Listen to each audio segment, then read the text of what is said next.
part of the Press Play Podcast Network. Chapter 18, and they called him the Green Ranger. I remember coming home from school and I wasn't even sure what time I got home. I just remember turning on the TV and tuning into Fox. There was a block of programming geared towards kids my age, Fox Kids. One of the most memorable shows in that block was the Mighty Morphin Power Rangers. I don't even know how I started watching this show, but somehow it became the staple of my childhood. It became the staple of a lot of people's childhood. Over the years, the iterations of the Power Rangers evolved with the times, but the message it delivered remained constant. In the original series, 5 teenagers were imbued with the powers of 5 power coins by Zordon, a cosmic being who became trapped between dimensions, each represented by a different color: red, black, blue, yellow, and pink. The calling of these 5 teenagers, called Rangers, was simple: protect the world from an ancient evil that was hell-bent on destroying the world. In each episode, there was a new monster or a new big bad. In each episode, the Rangers would call upon their powers to fight back the forces of evil. It was a pretty simple concept. Until one episode, when Rita, the arch-nemesis of the Power Rangers and their leader Zordon, uses a 6 power coin to create her own Ranger. And who does she imbue with the power coin? The new kid on the block, Tommy Oliver. When Tommy showed up on the scene and was imbued with the power of the green power coin, things changed. And for the first time, we saw something we had never seen on a show like this. The good guys lost, and it was magnificent.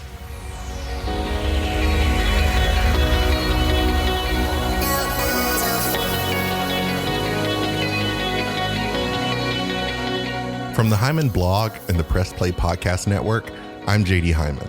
As a black man living here in America, I am living proof that while all men were created equal, not all men are equal.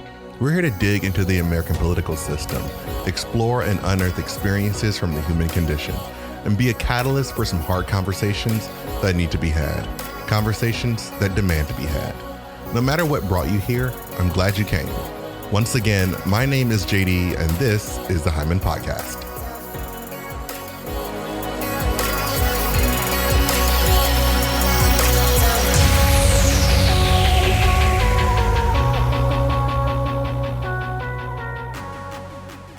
Prologue. This episode of the Hyman Podcast is dedicated to Jason David Frank. While he was many things to many people, to me and a lot of people my age, he was Tommy Oliver, the Green Ranger.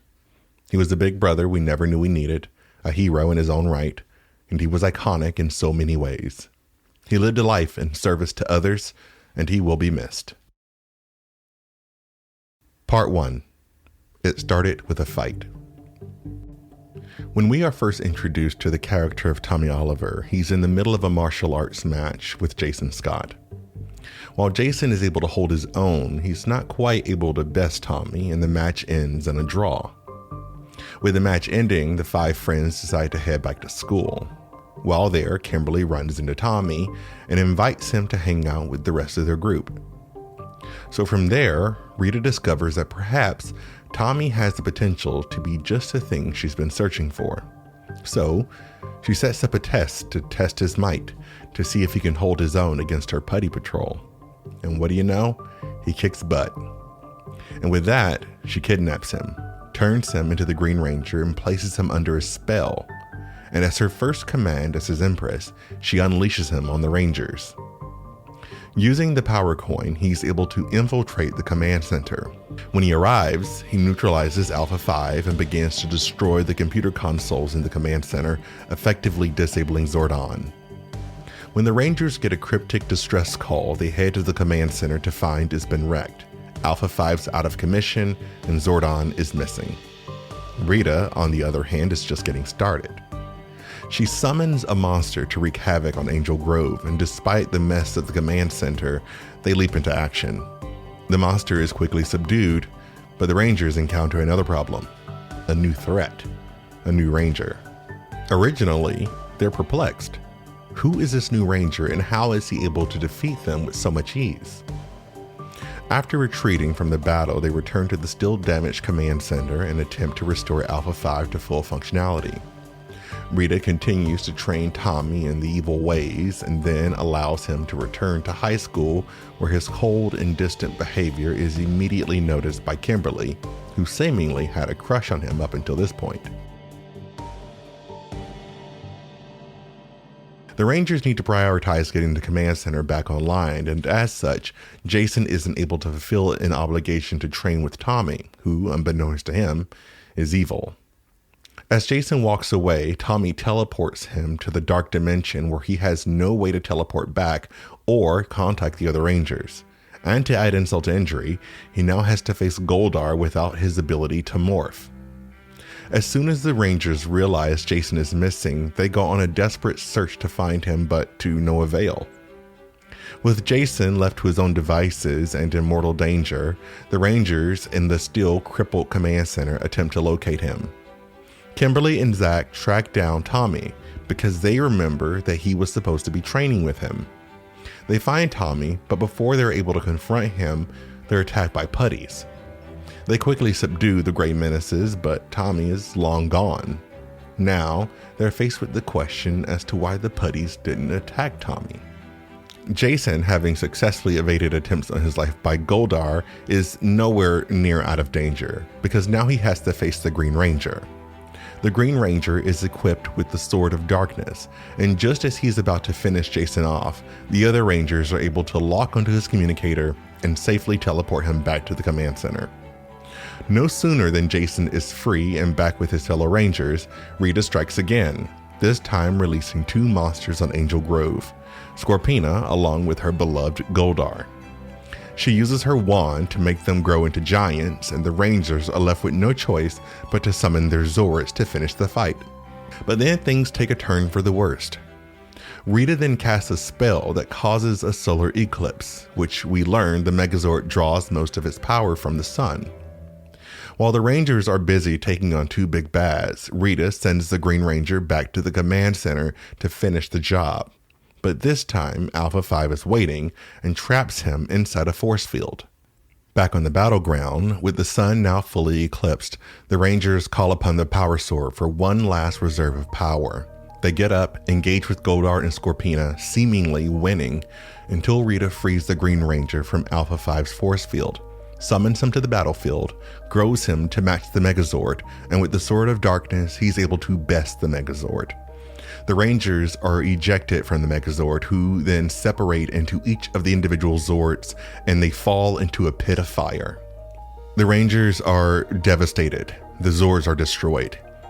They retreat back to the command center, lost at what to do next, until Alpha 5 informs them that while he had the Green Ranger in the force field, he was able to run a scan on his bio makeup. And it's then he's able to reveal his identity as Tommy Oliver. Armed with the true identity of the Green Ranger, the team head back to Angel Grove. Kimberly confronts Tommy at the youth center, where he informs her that the Rangers are going to be destroyed and so will the power. But Kimberly assures him that won't be the case. Tommy returns as the Green Ranger and uses his dragon flute to summon the Dragon Zord. Zordon is then restored back to full power, and so is the Megazord. The Rangers jump into action and use their new renewed strength to destroy the Sword of Darkness, effectively freeing Tommy from Rita's spell. With Rita defeated and on the retreat, Tommy joins the other Rangers at the command center, where Zordon officially offers Tommy a place on the team as the prophesized 6th Ranger. As the show progressed, Tommy's role evolved. He eventually became the White Ranger, Red Zeo Ranger, the Red Turbo Ranger, and the Black Dino Ranger. But being a Ranger was just a different part of the life of Jason David Frank. He also had a real life that was accompanied by real life problems, and we'll dive into that right after the break. What's up, everyone? Chase Smith here, host of the Chase Smith Podcast, and my podcast reflects who I am. My hobbies, my interests, my passions, my curiosities. my careers, my questions, and my family. I'll spend time talking about all types of sports, movies, TV shows, trending news stories, and other cultural events, and even faith. This is who I am, and I hope I can get to know you as well. Join me on the Chase Smith Podcast, and let's have some thought-provoking conversations, only on the Press Play Podcast Network. Hello, Brooks here with the Books with Brooks monthly book club podcast. Here's how Books with Brooks works. We read one book a month, and then we talk about it.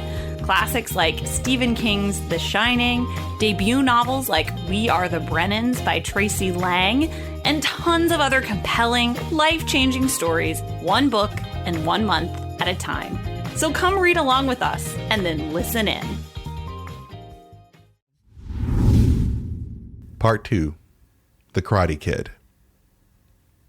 Jason David Frank was born on September 4th, 1973 in Covina, California. Jason was originally set to appear in 14 episodes of the Power Rangers series, but due to the popularity of his character, he was brought on as a series regular. His work in the Power Rangers franchise was legendary. He was known for his ability to connect with his fans and appeared at numerous Comic-Cons across the country. In 1994, at the age of 24, he married Shauna Frank, who he was married to until 2001. He remarried to Tammy Frank, and the couple remained married until filing for divorce in 2022. Jason was proficient in many different forms of martial arts and held a black belt in most of those disciplines, including Brazilian Jiu-Jitsu, Judo, Shotokan Karate, and Taekwondo. He was married twice, had 4 children, and fans that spanned the entire globe. Jason's first film was actually Mighty Morphin Power Rangers the movie. He reprised this role in the sequel and made a cameo appearance alongside Amy Jo Johnson, who portrayed the original Pink Ranger in the 2017 reboot. In addition to his film and television work, Jason was also an accomplished MMA fighter. As one could imagine, he had a flawless record and even held a Guinness World Record for breaking the most 1-inch pine boars in freefall. While he didn't hold the record for long, it was still one of his many accomplishments. For the most part, he kept a full schedule, touring the country, visiting various conventions, training, the occasional short movie or web series, spending time with his family, living what one could have only assumed was his best life, until it wasn't.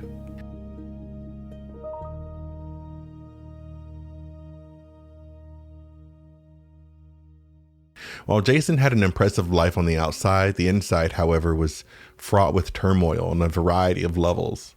Between marital problems and a host of mental health issues, Jason was unraveling faster than he was able to put himself back together again.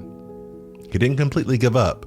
He recognized the strife he was experiencing, and he reached out to friends for help. Jason struggled with a lot of different things, including the deaths of both his older brother Eric and more recently his mother Janice, who lost her battle with cancer a few years ago. Jason struggled, like most of us do, with bouts of depression and loneliness. On the last day of his life, Jason had gotten into an argument with his estranged wife to some degree, and then locked himself in his hotel room. In the early morning hours of November 19th, Tammy, concerned that she hadn't heard anything from Jason, called the police for a wellness check on his hotel room. Jason's body was discovered in the bathroom. He had hanged himself. Jason was an inspiration to many people, myself included. He was the impetus behind many childhood games, toys, and a host of other memorabilia. Jason loved meeting fans. He loved signing autographs, taking pictures, and interacting with the people he'd impacted over the years. Jason's death brought about a type of mourning uncommon among celebrities and their fans, and maybe that had a lot to do with the amount of interaction he had with them. But it also says a lot about him as a person. While to some people he was just a Power Ranger, his purity of spirit and wholesome generosity showed his true character. He was undeniably loved by many and had an unending impact on so many lives.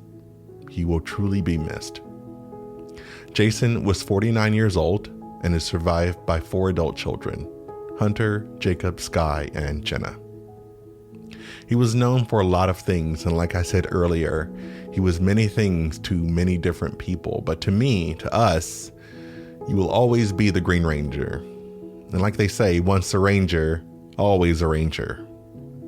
Jason, David, Frank, thank you for the childhood memories. Thanks for giving me something to run home to. Thanks for giving us all something to believe in, someone to look up to, someone who we could emulate.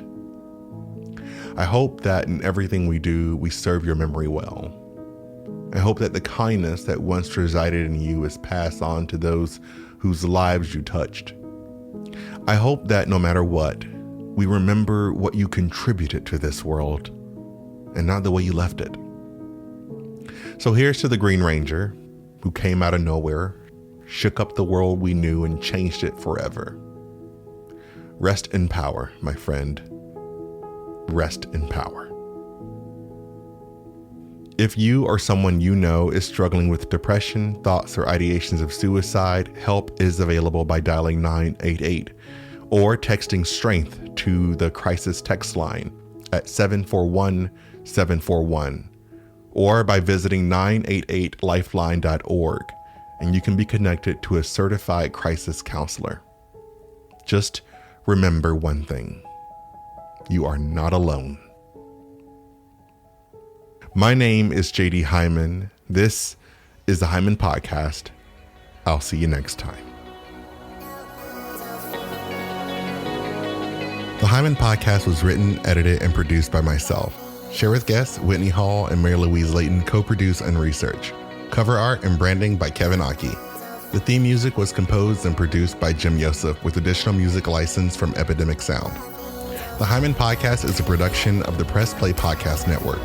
Press Play is staffed by Chase Smith, our CEO and fearless leader. I serve as Chief Operating Officer, and Brooks May is the Chief Creative Officer. To learn more about the network, sponsorships, guest appearances, or if you're interested in launching your own podcast on our network, visit us on the web at www.pressplaypodcast.com. To learn more about this podcast, our mission and vision, or for sponsorship information, please visit us on the web at www.jdhyman.com.